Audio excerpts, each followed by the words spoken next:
Okay, in this short video, I'm going to talk a little bit about radicals and rational expressions. Okay, so the first thing I'm going to do is we're going to look at this number. This is not 2 1/3.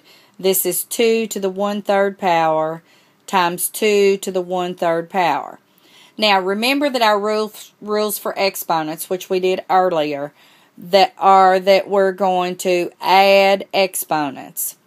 So this, as long as the bases are the same.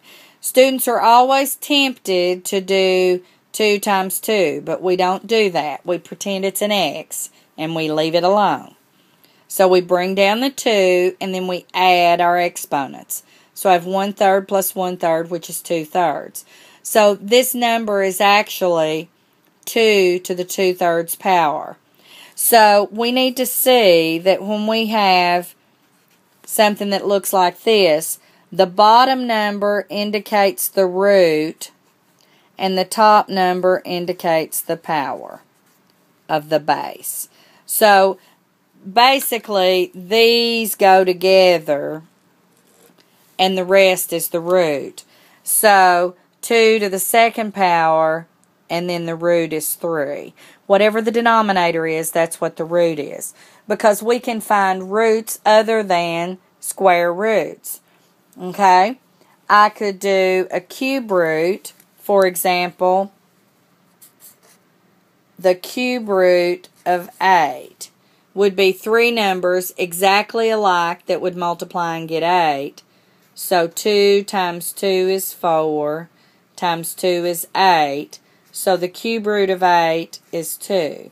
Now, we won't have plus or minus 2 here, because if I put negative 2 there, I'm going to get negative 8.